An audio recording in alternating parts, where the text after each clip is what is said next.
Hello again, friends and followers of the NTM Garage. Here we are outside the NTM workshop, and today's subject, the Wombat.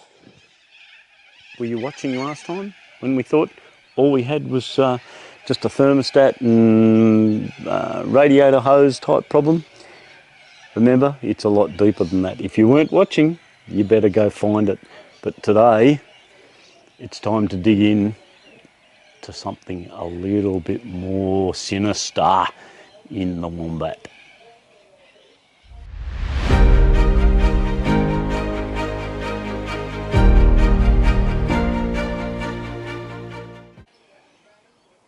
So for those you might recall, if you're a follower of the garage and the No Talk Motorsport team, this is what we affectionately know as the Wombat. The Wombat is a TCR10 Tarago, the last of the Japanese-made rear-wheel drive Taragos, a real Tarago, has a 2TZ horizontal inline 4, which unfortunately let us down on the way home from Ringwood Park at the hill climb last time we were there. We thought it was a minor issue with the cooling system. Turns out it's something a lot more sinister. And underneath, if you look down, there is a bottle that we use as a catch can for various things. It's full of coolant that has dripped from out of the exhaust manifold. Not the right place where we need it to be. We're guessing it's going to be a head gasket, but we should never presume. Let's hope it's nothing more sinister than just a head gasket, but we're about to delve in and find out exactly what it is. Come for the ride, folks, and let's see if you can find out. If you're interested in TCR10s, we do a bunch of different things too, the old Wombat. If you're not, and you just want to have a look at the craziness of some of the things we play, have a look anyway. There could be an interesting twist at the end of this video about what may or may not transpire with the recreation of the Wombat. Stand by. If you're watching Marty and Moog do this project, the first thing they'd say is, jack up your car. Well, guess what? We've already done that, so let's move on. Given that it is a flat 4 and it is underneath here, funnily enough, we tip the passenger seat backwards and get access to the sump area, but to get to the head, we're going to have to take this driver's seat out, and there's an access hatch in under here. So I'll get into that. Let's jump to this stage very quickly. What's this? Homes for freeloaders. Get out of here. Now, when I say just lift the driver's seat out, it's a very simplistic term that doesn't allow for peeling back the carpets, undoing the kick plate at the bottom, which allows the carpet to come back, a handful of connectors such as the electrical connector to go to the seat belt, the cable that goes to the fuel cap release. But, you know, after you've done all that, there's the top cap that we've got to get off to get access to the head. Handful of 12mm bolts, that's next. There's all those 12mm bolts out of the engine cover, and very simply, up she comes. And that exposes the head. Woohoo! Well, now that we've got the access at the top to the head in place, probably what we should be doing is doing a bit of prep work. We'll drain the coolant out, we'll take a couple of covers off the bottom, pull those exhaust manifolds off, then we'll start having a look at tackling a few of these little covers and connectors and everything on the top so we can get the inlet manifold off. So that'll be next. Let's go and do some prep work by the shed, and I'll be right back. Well, this was an interesting twist. Cast your mind back if you've been watching for a little while. Do you remember the rebuild of Morticia? Particularly when we were putting the back end back together and we said we couldn't find that little subframe around the back, and we ended up completely building a new one. Well, I've got to say, the new one I've built, I'm more than happy with. There's a little bit of a shower coming down, so I'm going to step underneath the roof here. This is a bit of a storage come outdoor work area next door to the NTM workshop. But I store a bunch of parts, tyres, body cuts, all sorts of things out here that don't need to be in the shed. Some of it needs to obviously stay dry, so we have got a roof over it. But yeah, we're just doing a little bit of prep work for the investigation of what the issue is with the Wombat. And as we're doing some of this prep work, have a look, just there leaning up against that beetle body cut, a somewhat suspect reinforcing frame that comes out of the back of an NA8 MX5, otherwise known as Morticia. As I said, I'm more than happy with the frame that we ended up building for Morticia, because it's ended up being quite a bit stronger than the standard factory one.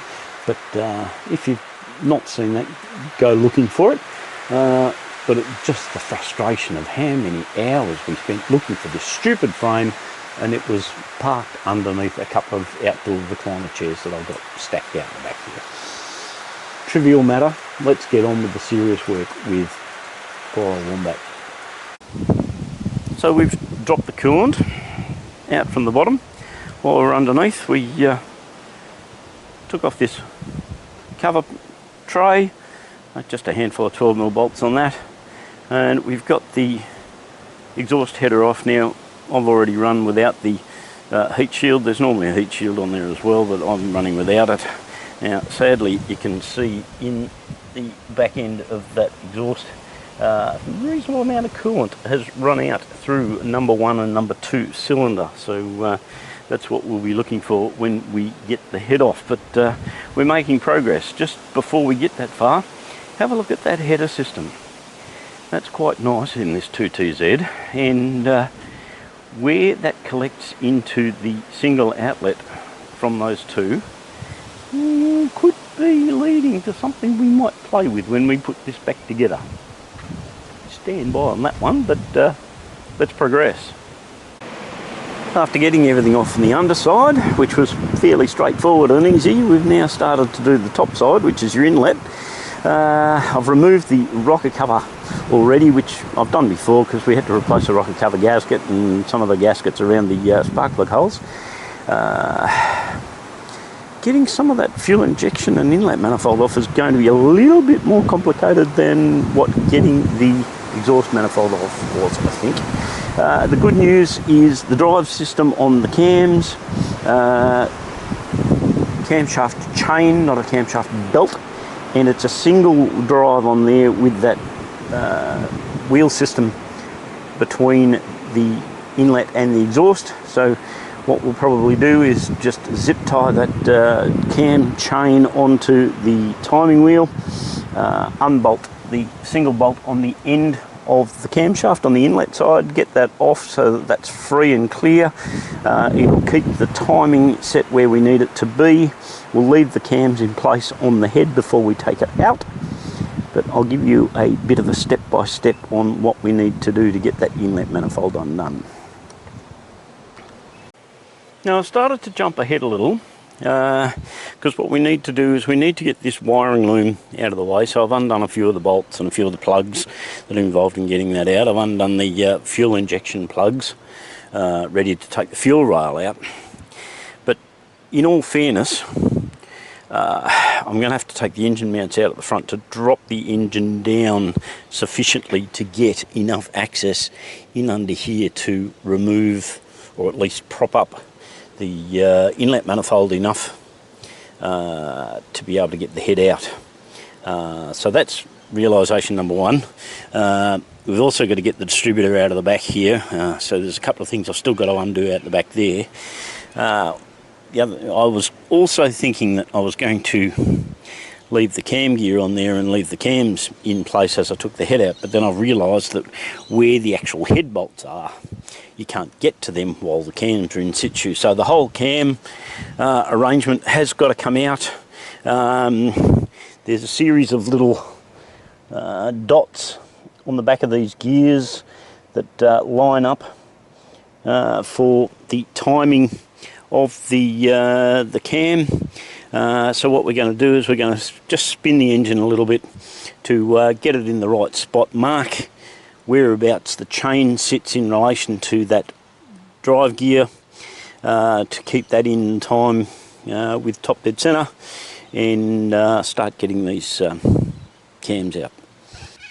Now that the wiring loom is essentially loosened off, everything's there, so we can more or less tuck it out of the way. We've got 2 bolts here and here to take out the fuel rail, get the injectors and so forth out. We've got to remove the bolt out of this banjo at the back. There's the return line out of the back of the fuel pressure regulator. I did start to move that before and fuel sprayed everywhere, so there might still be a bit of fuel pressure in there. We'll just have to try and keep that at bay. Following that, 6 bolts, 1, 2, 3, 4, 5, 6 on this side of the inlet manifold, and then over the other side we have on the top of the manifold just above the mass airflow sensor, you've got a bracket here with a bolt down to there. You can see I've already removed that one, and the same on the other side of the manifold. You've got another little bracket there with the bolt that I've taken out of there. So that'll loosen off this side of the inlet manifold. And now that those bolts are all undone, it's just a matter of lifting the manifold up out of the way. We need to work out a way of getting it just to get clear so that we can unbolt the head and get it out. Just to help things along the way, over on this side of the inlet, down there was a bracket we undid. It's attached to a bit of a wiring loom. It's making it a little bit difficult to get enough leverage up, so we'll just release that down in underneath there. We've also found that as we're doing all of that, this main inlet pipe onto the mass airflow sensor is got a big split in it, so we're going to have to do a little bit of patchwork on that as we put it back together. Don't forget, of course, that your distributor hangs off the back of the exhaust cam at the back of the head here. Now, you've got 2 vacuum lines, you've got a bolt at the top and a bolt at the bottom that hold it in place. It also gives you your adjustment. Then you've got this plug here which comes off the end of this loom, and of course you've got your coil feed to the centre of the distributor, which is just a clip cover, and pull that out of the coil, which is located sort of up underneath. You've got to do it from the underside, but once you've got all that undone, just a matter of popping that off the back. When you go to put it back in, there are those location tangs that slot into those slots in the back of the exhaust cam, so that'll give you your location, and then you've got your adjustment of your timing. We'll have to make sure we time that up when we put it all back together. Now, while we're here playing with the distributor, before we get too carried away, we are going to put a mark on the timing, which we have done. You can see the blob of paint on that tang, for the want of a better term, the item that goes into the slot at the back of the exhaust cam. And you can see on the back of the exhaust cam there, I've put a paint marker on the back of that so that we know which of those slots the distributor goes into in the exhaust cam, because we are going to have to turn the engine. We haven't marked up the timing on the main timing sprocket against the chain, because we are going to have to pull all of that off. So when we get to that stage, we want to remember that putting it back together, whereabouts on the exhaust cam that distributor plugs into. So that's been marked. Let's move on to turning the engine around so that we can mark up all that timing, get those cams out, get those shims out, make sure that we put them all in the right order and well marked so that we know where they've got to go back into. We just slop the plugs out, make it easier to turn it around, and yeah, we'll get into that. We're just about ready to pull all the head studs out, not far away. So we've just removed the spark plugs out of all 4 cylinders, and number 3 definitely was very heavily coated in a coolant. So number 3, it looks like going to be the problem child when we get this head off. Let's hope that the head itself is okay and it's only a gasket, but we might get it decked anyway. Well, that was fun. We spun the motor around and all of a sudden a great fountain of coolant came out of the injector port on the number 3 cylinder. There is a problem inside. Now that we're into this part of the disassembly, 3 things worthy of note. Number 1, in here there's lots of bits of plastic that have been heat affected over a long period of time. They tend to be a little bit fragile. I think I've cracked this vacuum hose that feeds onto the fuel pressure regulator. Don't know how I'm going to go about sorting that out, but anyway, we'll get to it. Point number 2, this nut on the end of the timing gear is really tight. So stick a spanner of some sort on the centre of the inlet cam to hold it in place, and you really got to give that a decent knock with a hammer to get it to loosen off. We'll, when we put it back on, no doubt we'll be sticking some Loctite on there to keep that tight. Now, point number 3, as we start to disassemble this, you will notice that on the exhaust cam, that is a split drive. So to stop this from rattling when it all goes back together, we have to take this cap off, stick an M6 bolt through these 2 to hold them together while it's out of the vehicle, and make sure that we remove it before we put it all back together. And finally, we think we've removed everything. We've taken out all of the head studs, so let's give it a tap with the hammer and get this sucker out of here and have a look at what is actually happening. And at this juncture, I've started to lose my cool. I've lost a bit of interest and I've dropped filming a few bits, I'm sorry. But we have got the head out. The unfortunate thing is that as we were getting the head out, we broke one of the plastic guides for the timing chain. So that could involve a hell of a lot more work in getting the front cover off the motor.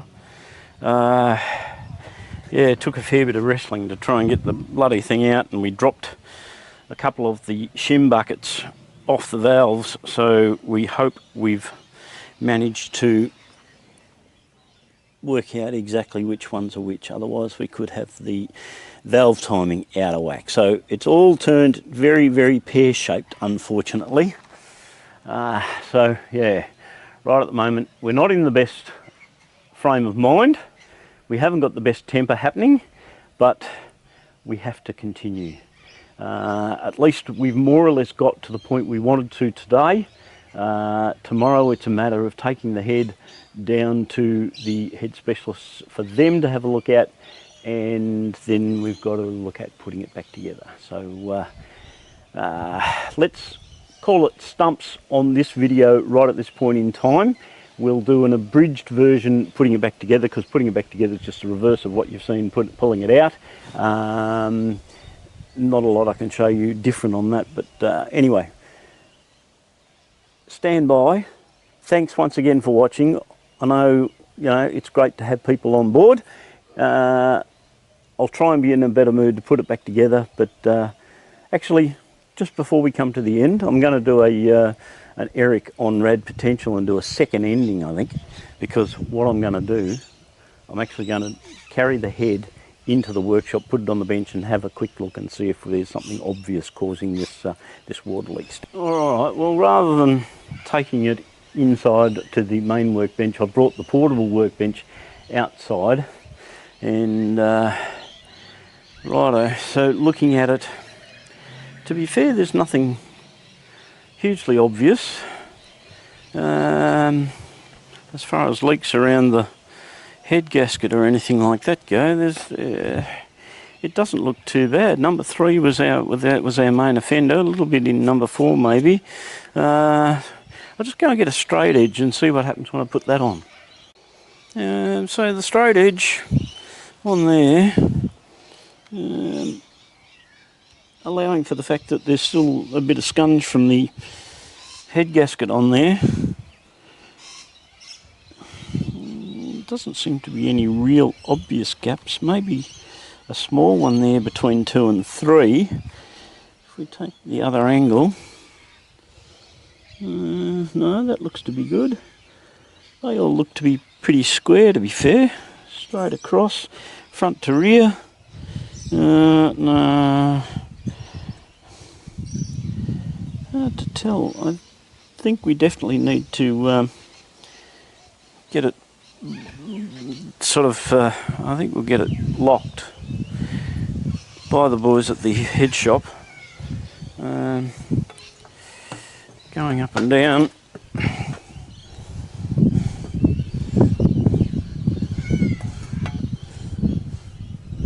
All looks to be pretty good, but yeah, that one in the middle there, I think there is a bit of space, although, you know, as I say, it could be just a bit of the. No, I think definitely there is a space there between 2 and 3. I think the head's in need of some face work. We'll take it into the boys at the head shop tomorrow, and hopefully not too long to get it back. So with that, that is the end. Thank you for watching, and I'm sure Wombat will be back on the road very soon. Stand by for the next phase where you'll see what the Wombat's doing.